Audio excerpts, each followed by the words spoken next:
सब भ्रष्टाचारियों को दे रखी है कि आकाश से पाताल तक जहां जो लूट मचानी है वो लूट मचा लो। और वो नतीजा सामने आया है कि दिल्ली की जनता को लगातार जो है धोखा दिया जा रहा है और सब लोग यही कह रहे हैं, हे ईश्वर, हे अल्लाह, फिर एक नया घोटाला जो है भारतीय जनता पार्टी ने आम आदमी पार्टी का पकड़ा है। और इस घोटाले में इस बार जल बोर्ड की डिटेल सामने आई है। आप सब जानते हैं कि इतने लंबे समय से जब जल बोर्ड को देखभाल की जा रही थी, देखा जा रहा था, उपभोक्ताओं की संख्या बढ़ गई, मीटर्स बढ़ गए और खपत बढ़ गई, लेकिन जो कमाई है वो कम हो गई और जो पहले उनके एफडीआर वगैरह रखे थे वो भी गायब हो गए। तो पैसा गया कहाँ? तो इस तरीके की तमाम चीजें, मैं कुछ चीजें आपके सामने प्रस्तुत करना चाहती हूँ। सबसे पहले तो आप सबको याद होगा कि शीला दीक्षित जी की जब सरकार थी तो ये टैंकर माफिया बताकर ही सरकार में आए थे और हम सबको याद है वो टैंकर माफिया आज भी काम कर रहा है, क्योंकि हर गली में जहां पर इन्होंने पानी की पाइप नहीं बिछाई है वहां पर टैंकर 10,000 रुपया लेता है गली से, टैंकर से पानी लाने का। और ऐसी तमाम गलियां अपने क्षेत्र की अगर मैं गिनवाऊं तो पटेल नगर भरा हुआ है, अन्य क्षेत्र पड़े हुए हैं, और जहां पर लोगों के पास कोई ऑप्शन नहीं है, पैसा गली में इकट्ठा करके टैंकर माफिया को दिया जाता है। तो टैंकर माफिया की जो शक्ति है वो कम नहीं होकर बढ़ी है और इसमें 35% जो है वो अधिक उनको पैसा देना पड़ा, क्योंकि इलीगल पेमेंट जो टैंकर्स को दी गई और उसका है, इस वजह से जो over shooting of the project cost जो है वो बढ़ गई और 35% जो है वो अधिक हो गई कॉन्ट्रैक्टर्स के हक में। 12,000 करोड़, अब इस संख्या को प्लीज आप लिख लीजिए, 12,000 करोड़ रुपए के जो है काम अवार्ड किए गए, लेकिन उन सारे कामों की जो कॉस्ट है, जैसा कि आपको याद अगर हो, शीश महल घोटाला याद है आपको, सब चीज तो 10 करोड़ से नीचे का बिल रखो। इसी प्रकार से इसमें अधिक से अधिक जो कॉस्टिंग है 5 लाख से कम करी है ताकि आपको टेंडर ना करना पड़े। और वो 12,000 करोड़ के 12,000 वर्क ऑर्डर है, 600 करोड़ के काम है।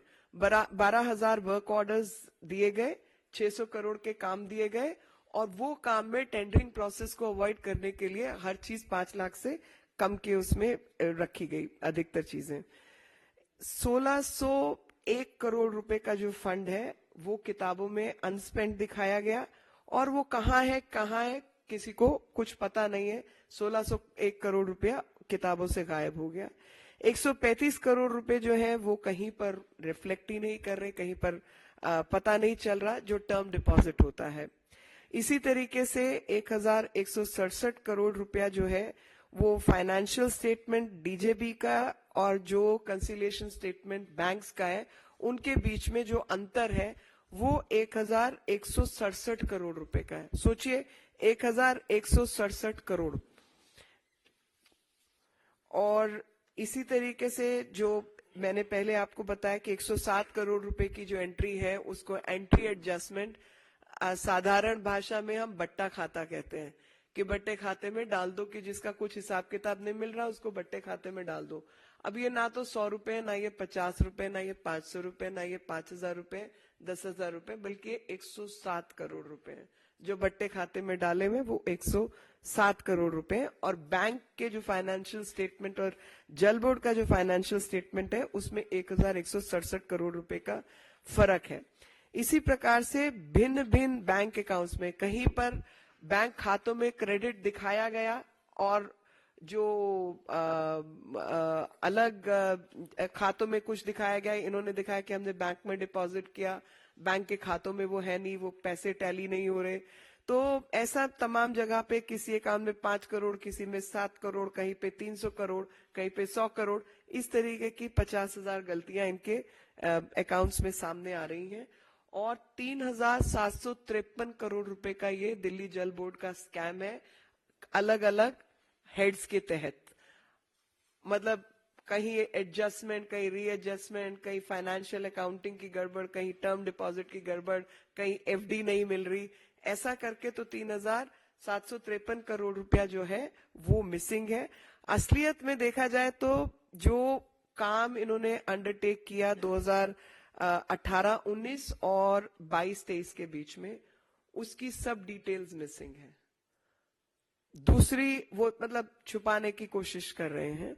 और दूसरा कि जो खाते हैं 2017 से 18 के बाद से लेकर अभी तक इन्होंने वो खाते ही बनाए नहीं, ठीक से काम नहीं किया और ले देकर वापस वही कि हाय तौबा हाय अल्लाह, केजरीवाल ने किया एक नया घोटाला।